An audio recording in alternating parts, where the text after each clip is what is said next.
In Kingdoms of Samaria, Origins of the Sumerian Savants, we neglected to mention what the Sumerians wrote themselves about their own origins. Like the many ancient cultures, they have a bizarre creation myth on their origins. Now housed in the Ashmolean Museum in Oxford, we have one of the most important writings preserved on this very issue. The Sumerian King List, as it is commonly known, delivers an astonishing backdrop to this saga. This Sumerian King List, however, still confounds historians after more than a century of research.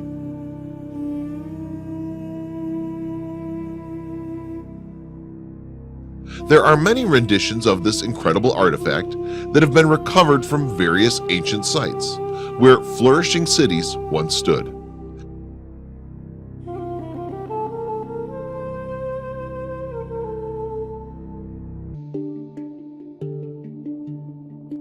The list is an ancient manuscript originally recorded in the Sumerian language, listing kings of Sumer from neighboring dynasties, their supposed reign lengths, and the locations of, quote, official, unquote, kingship.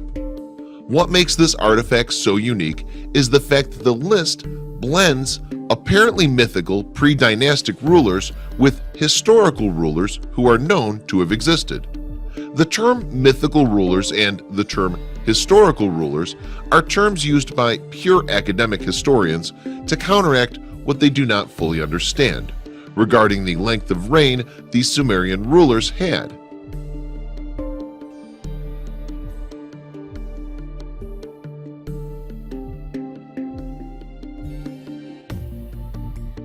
Essentially, what historians cannot prove or they don't believe to be true is classed as mythology, an effective tool to restore their academic and intellectual prowess, rather than simply state they do not know something. That said, the mythologists cannot claim that everything in Mesopotamian mythology is based in theology or religious rituals either. As you're about to see, the truth might be that both the historians and the mythologists may be right. It's just the extreme prejudiced perspective of each side claiming the knowledge without looking at the details with an open mind. The first fragment of this rare and unique text, a 4,000-year-old cuneiform tablet, was found in the early 1900s by German-American scholar Hermann Hilprecht at the site of ancient Nippur. His findings were later published in 1906. Since Hilprecht's discovery, at least 18 other exemplars of the King's List have been found, most of them dating from the second half of the Isin dynasty, circa 2017 to 1794 BCE. No two of these documents are identical. However, there's enough common material in all versions of the list to make it clear that they're derived from a single, as historians put it, idealistic account of Sumerian history. Among all the examples of the Sumerian King List, the Weld-Blundell prism in the Ashmolean Museum Cuneiform Collection, Oxford, represents the most extensive version as well as the most complete copy of the King List.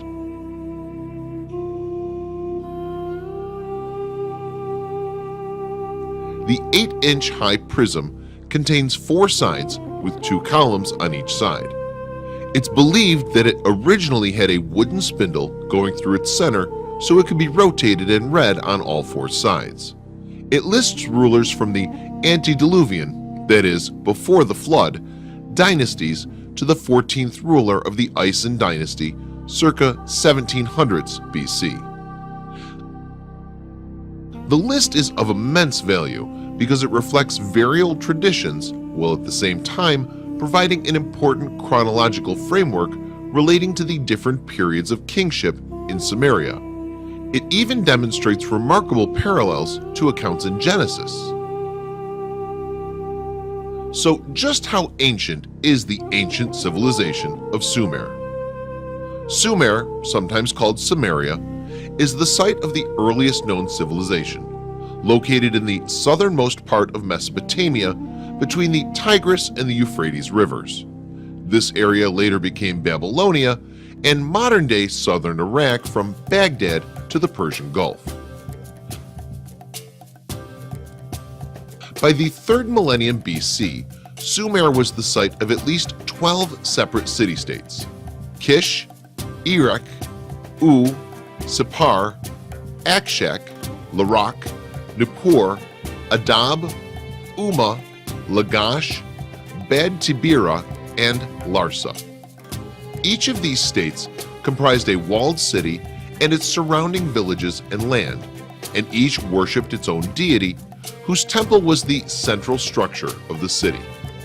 Political power originally belonged to the citizens, but as rivalry between the various city-states increased, each adopted the institution of kingship.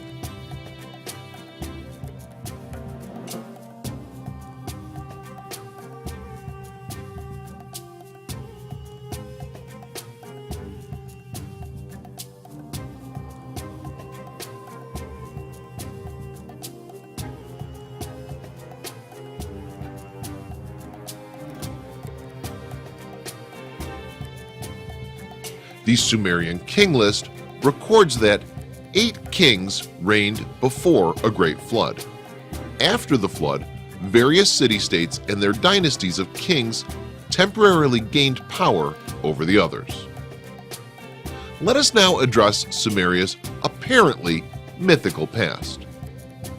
The Sumerian king list begins with the very origin of kingship, which is seen as a divine institution. Quote, "The kingship had descended from heaven," unquote. The rulers in the earliest dynasties are not only represented as reigning fantastical lengthy periods, but have origins in the heavens above. This is a major clue that everyone has overlooked because it's been labeled as religious or mythical. After the kingship descended from heaven, the kingship was in Eridu. In Eridu, Alalim became king. He ruled for 28,800 years. Alalar ruled for 36,000 years. 2 kings, they ruled for 64,800 years. Some of the rulers mentioned in the early list, such as Etana, Lugalbanda, and Gilgamesh, are mythical or legendary figures whose heroic feats are subjects of a series of Sumerian and Babylonian narratives. They are now legendary compositions of writing. The early list names 8 kings with a combined total of 241,200 years from the time when kingship, quote, "descended from heaven," unquote, to the time when, quote, "the flood," unquote, swept over the land and once more, quote, "the kingship was lowered from heaven," unquote, after the flood. There may well have been 2 historical floods: the ancient biblical flood, possibly remote antiquity, and a 4500 BC era flood. An extremely well-preserved, intact Ubaid skeleton from a flood layer is testament to this. Skeleton of a 12-year-old Sumerian boy from the Pergamon Museum in Berlin may hold the answers. A complete skeleton from the Sumerian capital of Ur, dating back to around 4500 BC, was recently rediscovered in the Penn Museum. Its intact teeth may include enough soft tissue to allow DNA testing. Nicknamed Noah, the skeleton appears to have survived an ancient flood and everything that followed. And she said, "I have this mystery skeleton that I have not been able to identify for the past 30 years. We should go and look at it." So we went, found the crate, opened it up, and compared it to the field notes and the field photographs, and we had a match. Be careful near the nails. I think that he is it looks to me, based on the skeletal indicators, I can see a healthy individual who died at a reasonably old age for people who lived at that time. I think it's super interesting because of the relative rarity, essentially, of skeletons coming from that place in that time period, and it's old, okay? It can give us a lot of details about life history of the person who lived at that time. It can give us details, essentially about health and disease in that time. But you can see that it's intact.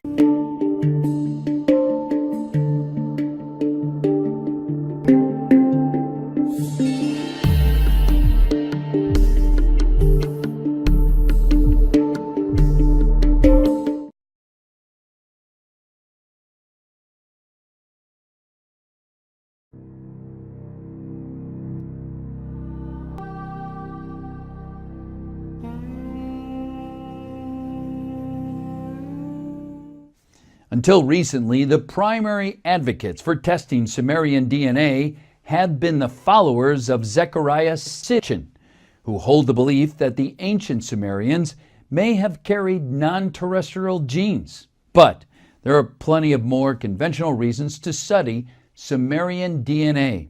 It stands to tell us where the first city builders came from and who are their contemporary descendants. The migration of the Sumerians is one of the great untold stories of human civilization. If we aim to tell it, DNA is the best tool we have.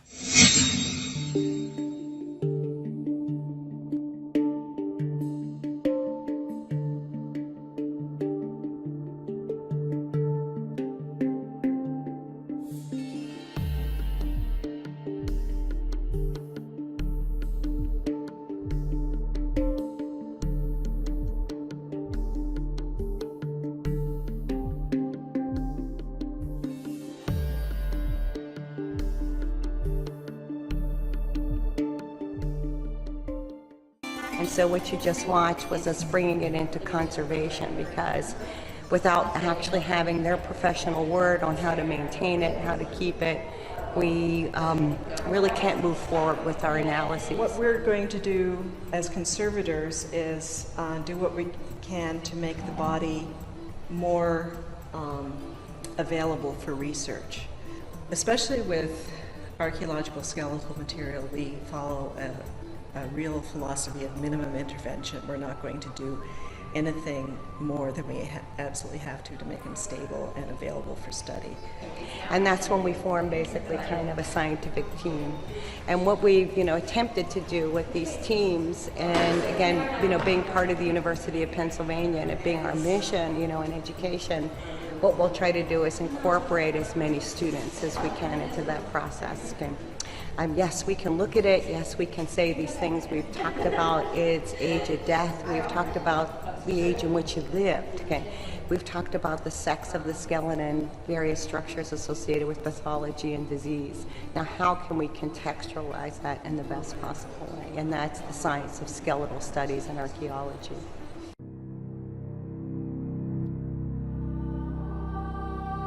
The Penn Museum skeleton is extremely rare and incredibly significant in the search for human origins.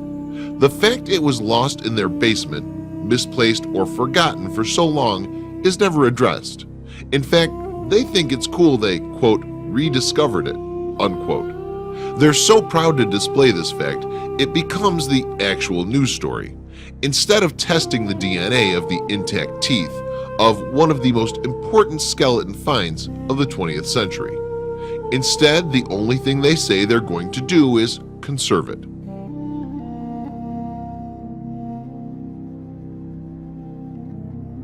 Now let us discuss the academic interpretation of long reigns before the flood. The amazingly long tenure of the early kings has provoked many attempts at interpretation. At one extreme is the complete dismissal of the astronomically large figures as completely artificial, and the view that they're unworthy of sincere consideration. At the other extreme is the belief that the numbers have a basis in history, that the early kings were indeed gods and demigods who possessed immortality, that they could live much longer periods than mortal humans. In between the two extremes is the hypothesis that the figures represent relative power of triumph or importance. In an abstract concept, the phrase, "he died aged 130, refers to someone who lived life to the full and who offered an important contribution to society. In the same way, the extremely lengthy periods of reign of the early kings supposedly represent how incredibly important they were perceived as being in the eyes of the people.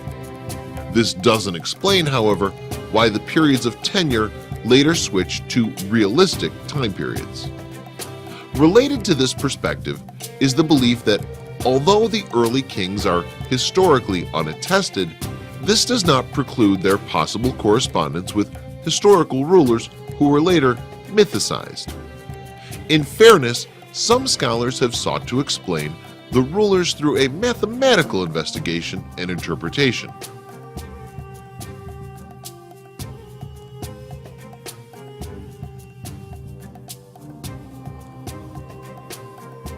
However, the following reigns were originally measured in Sumerian numeral units known as sars, units of 3,600 years, nurs, units of 600 years, and soses, units of 60 years.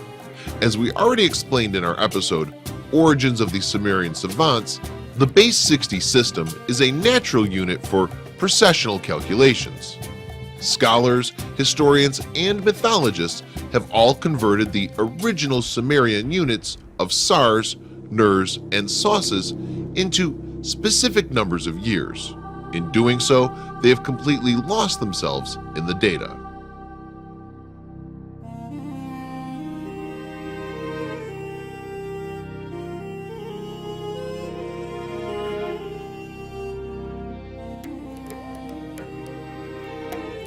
Precession is the key to understanding the King's List, as it uses sexagesimal units for, quote, heavenly bodies, unquote. Let's have a look at the precessional numbers and their relation to Genesis. Some scholars have drawn attention to the fact that there are remarkable similarities between the Sumerian King List and accounts in Genesis. For example, Genesis tells the story of the Great Flood and Noah's efforts to save all the species of animals on earth from destruction. Likewise, in the Sumerian King List, there's a discussion of a great deluge, the flood swept over the earth. The Sumerian King List provides a list of 8 kings, some versions have 10, who reigned for lengthy periods of time before the flood, ranging from 18,600 to 43,200 years.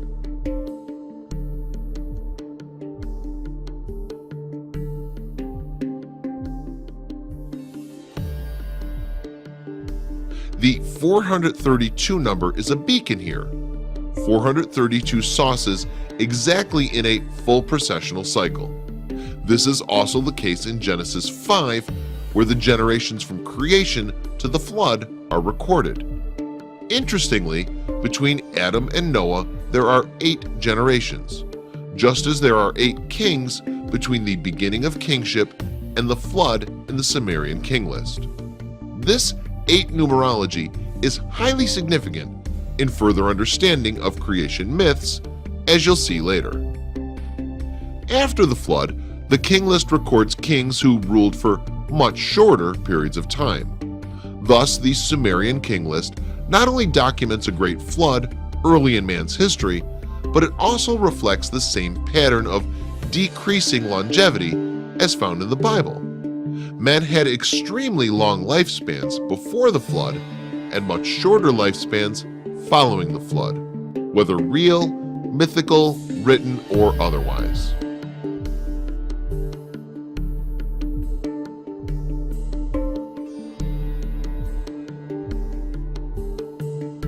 The Sumerian King List, when analyzed in purely historical terms, is undoubtedly a perplexing mystery.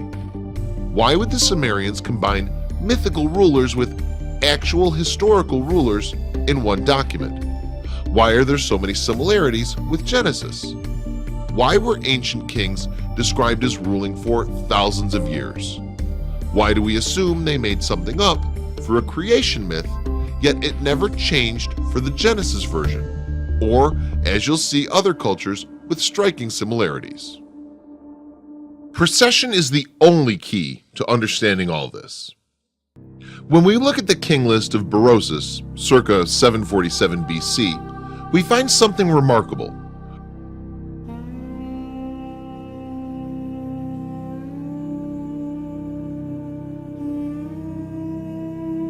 Berosus, the Hellenized Babylonian philosopher/astrologer, proposes in his Babylonica, in the first section of Book 2, a second list of antediluvian kings who reigned after the appearance of Oannes, the fishman deity, this time including 10 sovereigns, 4 cities, and 120 periods of reign.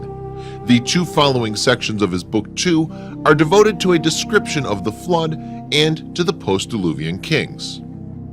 Berosus followed his narrative from the archives of Babylonia, Borsippa, and these archives regarding the creation and the first ages of the world copied revelations ostensibly inscribed on tablets by Ioannes, the first Apkallu fishman and the inventor of letters, sciences, and arts, the founder of laws, cities, and all civilization.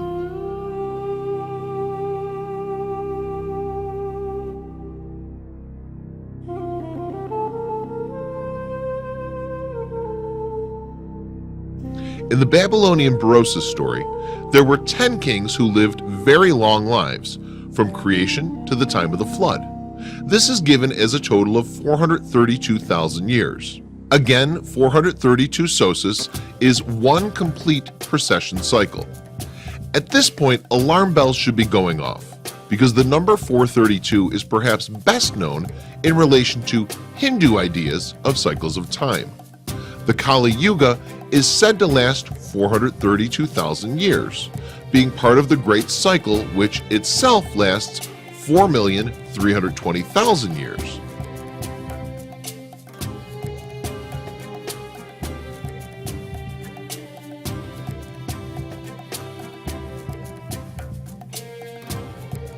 The cross-cultural links between ancient mythology, cycles of time, and astronomy doesn't stop here.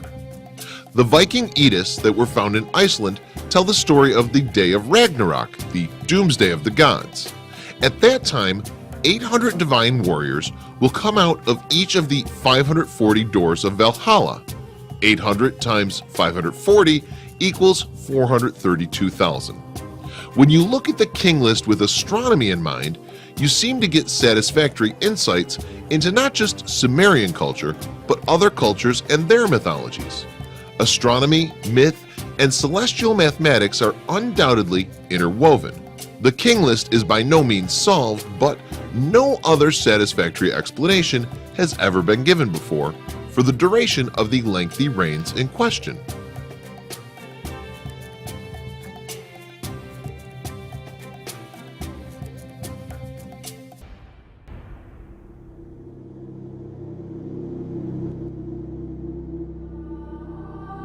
This is not an abstract reasoning either. Sumerians writes up to the time of the Greco-Roman Empire attributed heavenly bodies as gods or vice versa, the gods' names being attributed to heavenly bodies, whichever way you prefer. It's said Julius Caesar, when he marched in to conquer Rome, painted his face in red in honor of Mars, the god of war. It seems plausible that scientific knowledge could have embedded itself in myth and crystallized itself in the form of numbers. Astronomical fact encoded by means of simple arithmetic, yet apparently complex enough to have escaped notice, thus repeated in the analysis of rationalistic thought, therefore revealing itself through myth. The ancients reasoned differently and regarded it in esteem.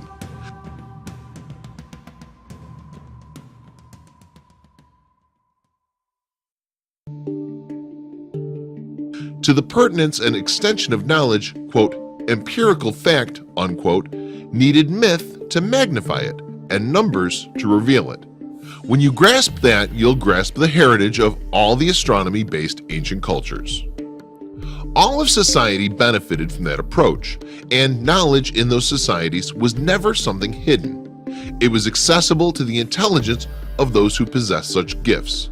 The myths and monuments that crystallized such knowledge was available to all people. It's rather modern society, with its incapacity really to understand otherness, as well as its bondage to its own ego, that masks this lack of availability through a panel of experts who remain useless and deaf to dialogue. It's become a body of knowledge reserved for specialists and shut away in inaccessible places, reduced to an absurd complexity of data and results.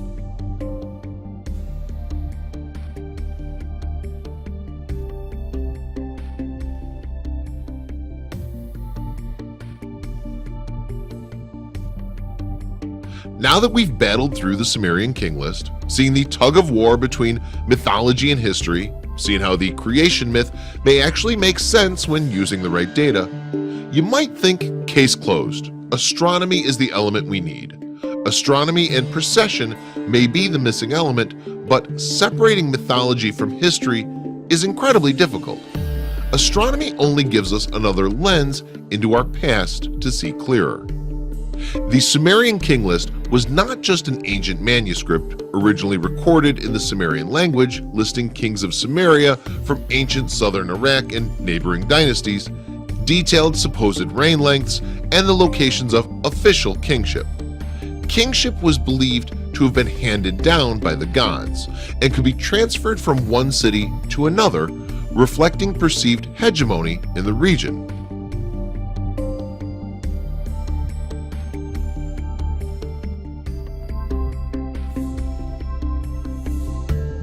Throughout its Bronze Age existence, the document evolved into a political tool.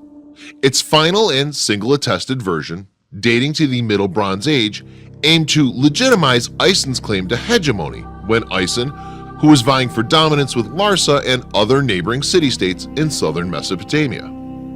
The king list blends prehistorical, presumably mythical, pre-dynastic rulers with implausibly lengthy reigns, with later, more plausibly historical dynasties.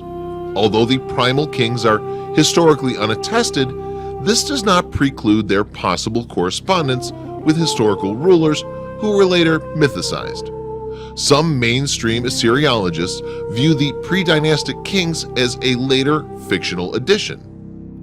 Only one ruler listed is known to be female, Kugbao, the female tavern keeper, who alone accounts for the third dynasty of Kish.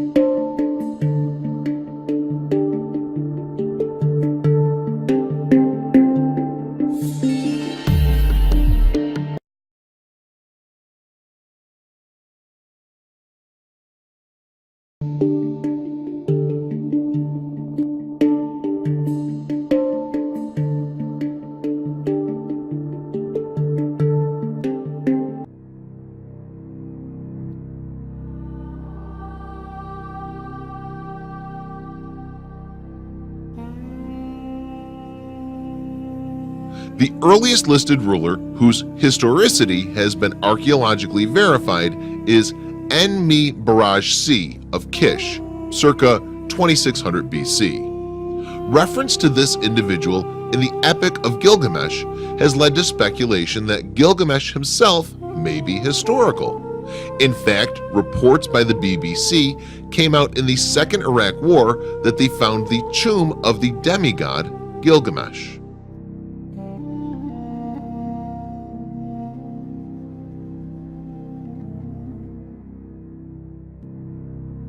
A German-led expedition has discovered what is thought to be the entire city of Uruk, including where the Euphrates once flowed, the last resting place of its famed demigod, King Gilgamesh. The grave of King Gilgamesh looks incredibly similar to that which is described in the Epic of Gilgamesh.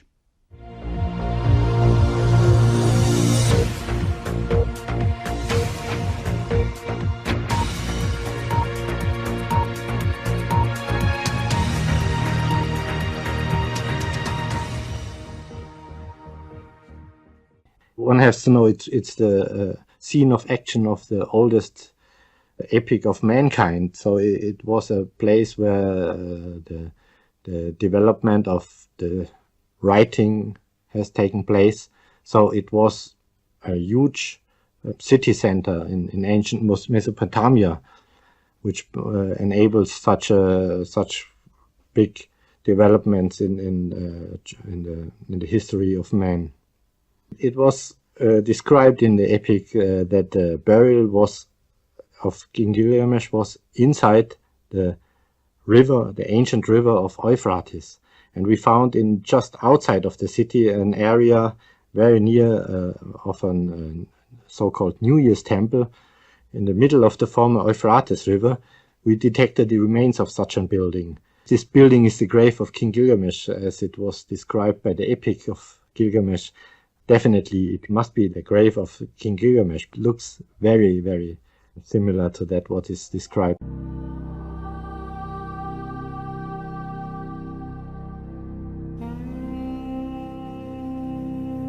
In this 2003 news report by the BBC, you can see that archaeologists, whilst in Iraq, believe they may have found the lost tomb of King Gilgamesh, the subject of the oldest book in history.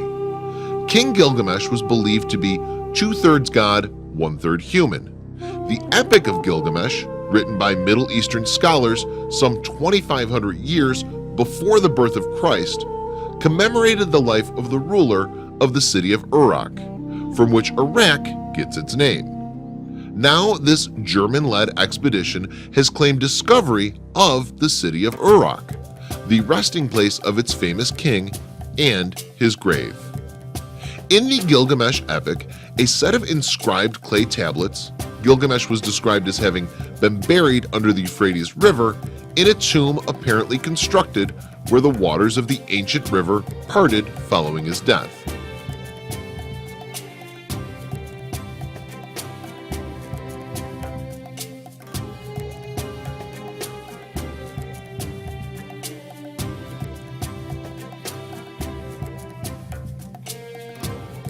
They found just outside the city, an area in the middle of the former Euphrates River, the remains of such a building which can only be interpreted as his burial. This should be the story of the century. After all, the Epic of Gilgamesh is the oldest story in the world. Fastbinder stated that the amazing discovery of the ancient city under the Iraqi desert had been made possible by modern magnetogram technology. What he neglects to mention is this new high-tech geophysical method was only developed just before the invasion. The archaeology was not sanctioned by anyone, and as soon as the remains of demigod King Gilgamesh was exhumed, the Germans and Americans squabbled over possession. The invasion of Iraq almost ended immediately after the archaeological find, as the date of the BBC report shows.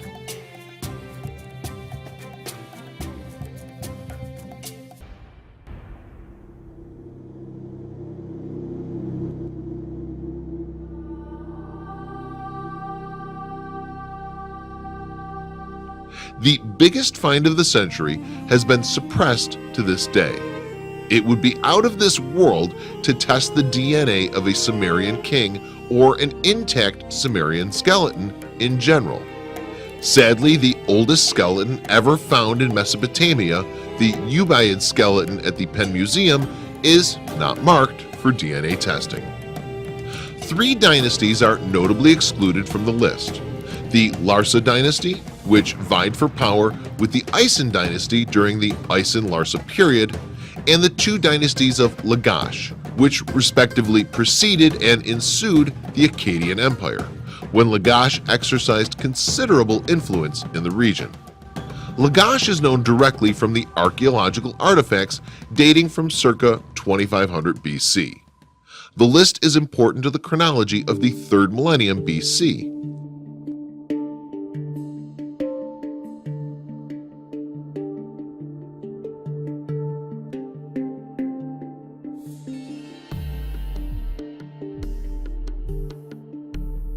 However, the fact that many of the dynasties listed reigned simultaneously from varying localities makes it difficult to reproduce a strict linear chronology. The combination of astronomical data, mythology, and the mix of actual kings, god kings, and rulers become rather convoluted at this point. The later Babylonian and Assyrian king list preserved the earliest portions of the list well into the 3rd century BC, when the Berosus Babylonica popularized fragments of the list in the Hellenic world. In 1960, the Apkallu list or Uruk list of kings and sages was discovered by German archaeologists at the ancient temple at Uruk. The list, dating to circa 165 BC, contains a series of kings equivalent to the Sumerian antediluvians called Apkallu.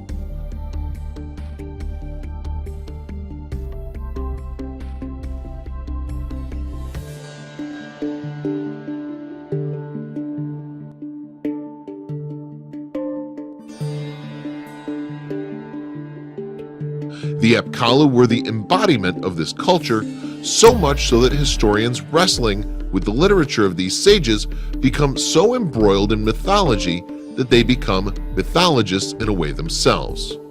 The tale of Adapa, one of the first Mesopotamia sages, really begs explanation, because like the Epic of Gilgamesh, there's a theme or a question of immortality within the body of writings. This is the fuel that drives the historians to seek answers to the lengthy reigns of the god kings of Mesopotamia. In fairness, whilst they were an astronomy culture, and the fact they used precessional numbers does explain the purely numerical values in the King's List somewhat.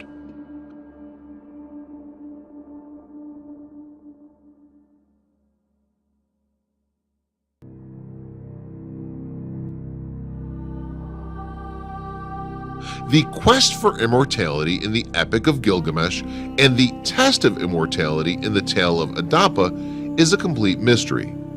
It is as if the Sumerians developed the most amazing script writing skills as a backdrop to the god kings of Mesopotamia. You might think this is all very creative of the Sumerians. They were dreaming up wild science fiction stories, whereby they loved to blur the line between fact and fiction. However, an almost identical scenario is going on in Egypt at about the same time. In Egyptian mythology, there was the Ogdoad, a Greek root word meaning the eightfold. They were 8 primordial deities worshipped in Hermopolis during the Old Kingdom period, 27th to the 22nd century BC.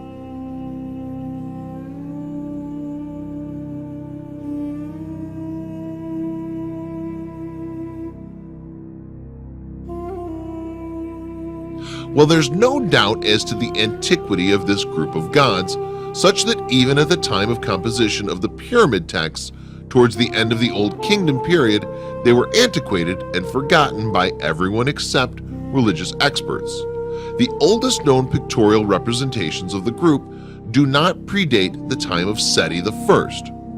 Wallace Budge compares the concept to a group of 4 pairs of primeval gods mentioned in the Babylonian creation myth, the Enuma Elish, text of the late period, describe them as having the heads of frogs, male, and serpents, female, and they're often depicted in this way in reliefs of the Ptolemaic period. Budge also argues that the Ogdoad is the original company of gods, or Paut Neteru.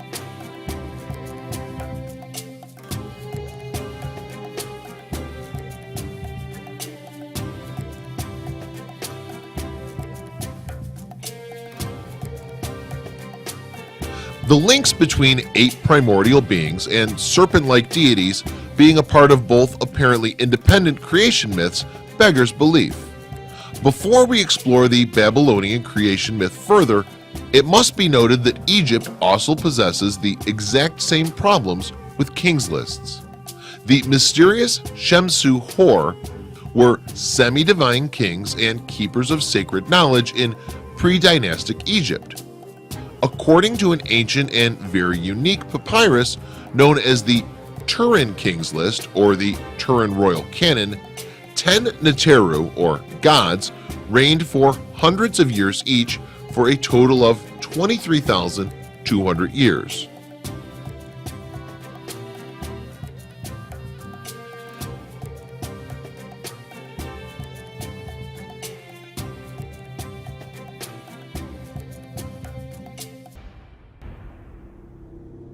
After this comes a list dedicated to the Shemsu Hor, the followers of Horus, who reigned a total of 13,400 years. The Shemsu Hor were activist priests and keepers of sacred astronomical knowledge. They observed celestial objects and were familiar with the movements of the sun, moon, stars, and other planets. The Shemsu Hor were familiar with the precession, the great year of 25,920 years. At Heliopolis, the followers of Horus kept the knowledge of the ancient Egyptian astronomical religion alive for thousands of years.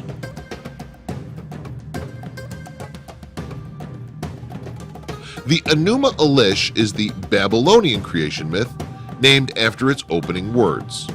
It was recovered by Austin Henry Layard in 1849 in fragmentary form in the ruin library of Ashurbanipal at Nineveh, modern-day Mosul, Iraq, and published by George Smith in 1876. The Enuma Elish has about 1,000 lines and is recorded in Old Babylonian on 7 clay tablets, each holding between 115 and 170 lines of Sumerian Akkadian cuneiform script. Most of Tablet 5 has never been recovered, but aside from this, the text is almost complete. The epic is one of the most important sources of understanding the Babylonian worldview, centered on the supremacy of Marduk and the creation of humankind for the service of the gods. Its primary original purpose, however, is not an exposition of theology or theogony, but the elevation of Marduk, the chief god of Babylon, among other Mesopotamian gods.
The version from the library of Ashurbanipal dates to the 7th century BC. The composition of the text probably dates to the Bronze Age, to the time of Hammurabi, or perhaps the early Kassite era, roughly 18th to the 16th centuries BC, although some scholars favor a later date of circa 1100 BC. The epic names 2 primeval gods, Abzu, who represents fresh water, and Tiamat, representing oceanic waters. Several other gods are created, Ea and his brothers, who reside in Tiamat's vast body. They make so much noise that the babble or noise annoys Tiamat and Apsu greatly. Apsu wishes to kill the young gods, but Tiamat disagrees.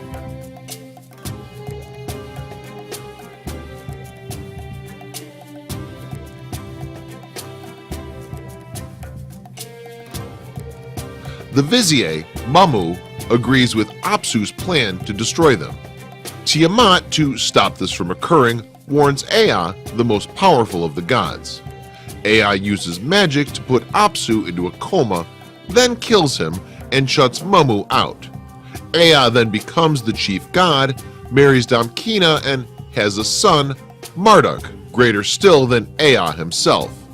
Marduk is given wind to play with, and he uses the wind to make dust storms and tornadoes.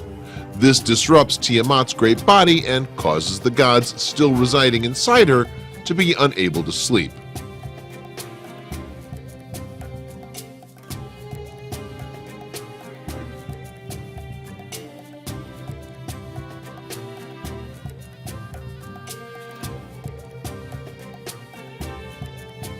The gods persuade Tiamat to take revenge for the death of her husband, Apsu.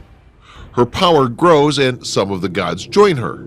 She creates 11 monsters: Basmu, venomous snake; Usumgalu, great dragon; Musmahu, exalted serpent; Mushusu, furious snake; Lamu, the hairy one; Ugalu, the big weather beast; Uridimu, mad lion; Girtablulu, scorpion man; Umudabtrutu, violent storms; Kululu, fishman; and Kusariku, bullman, to help her win the battle and elevates Kingu, her new husband, to supreme dominion. A lengthy description of the other gods' inability to deal with the threat follows. Marduk offers to save the gods if he's appointed as their leader and allowed to remain so even after the threat passes. When the gods agree to Marduk's conditions, he's selected as their champion against Tiamat and becomes very powerful. Marduk challenges Tiamat to combat and destroys her. He then rips her corpse into two halves with which he fashions the earth and the sky.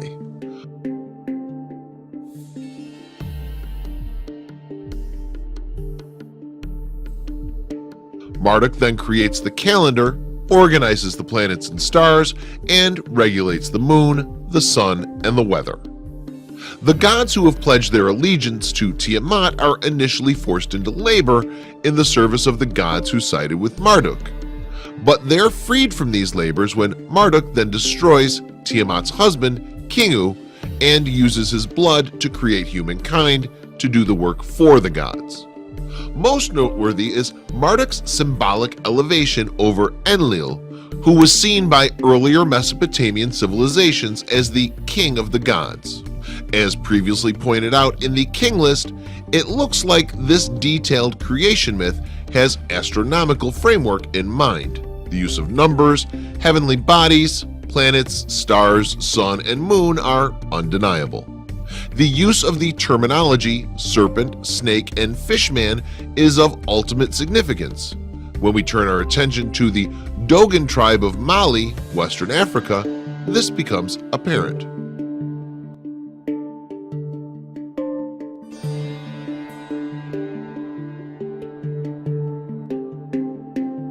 Mali is a small landlocked country situated in the West African region of the continent and home to the legendary Dogon people. The Dogon tribe occupies a region in Mali, south of the Sahara Desert, currently having an estimated 100,000 members. The first Western scientists to visit and study the Dogon people were French anthropologists Marcel Grial and Germain Dieterlen, who initially contacted them in 1931.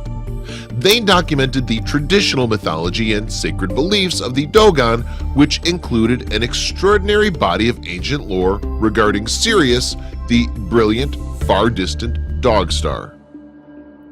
Let us now discuss the astounding links to the Dogon creation mythology.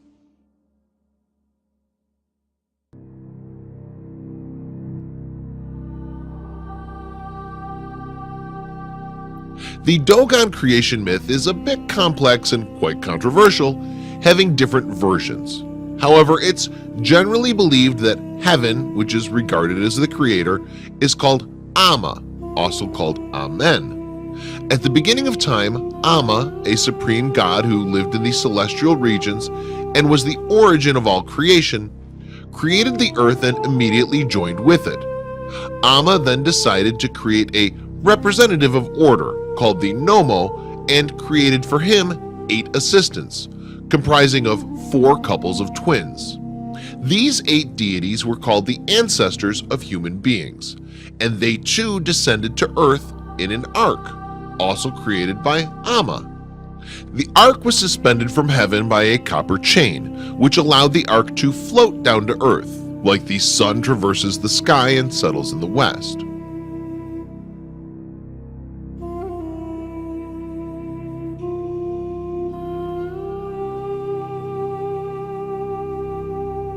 Just like the Babylonian and Egyptian, we see the 8 primordial beings represented, and specifically 4 couples, the use of astronomy embedded within their creation myth.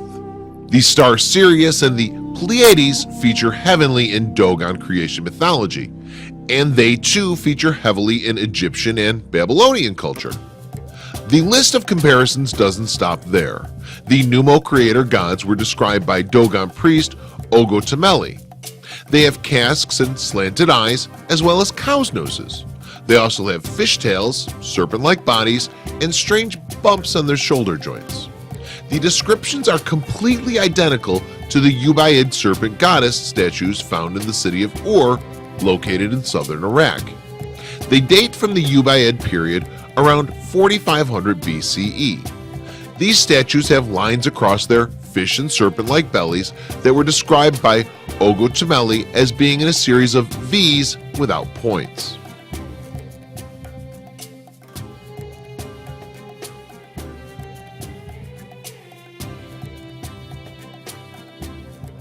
The fact these statues identically resemble the Numo primordial beings as described by Ogo Tomeli indicates these serpent goddess figures found in world mythology have evolved from the images and stories about the Numo. They're often described as semi-aquatic beings with fish-like skin, like mermen or mermaids. This we also see represented as Oannes, the fishman of Babylon. Oannes and the older Semitic god Dagon were considered identical. The Dogon even practiced the Semitic ritual of circumcision.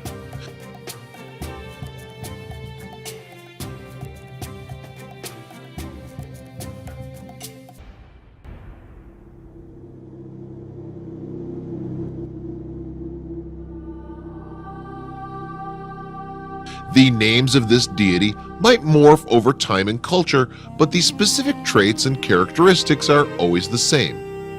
Oannes, just like the Numo, came to instruct the natives the secrets of agriculture, mound building, and metallurgy. There's no definitive conclusion to draw. Our story is convoluted. It's like someone gave a very unique creation myth to various cultures at or around the same time in our past, and each one ran with it in their own way. The only thing we can say safely about the king list of Sumeria is that they will lead you down a metaphorically profound rabbit hole.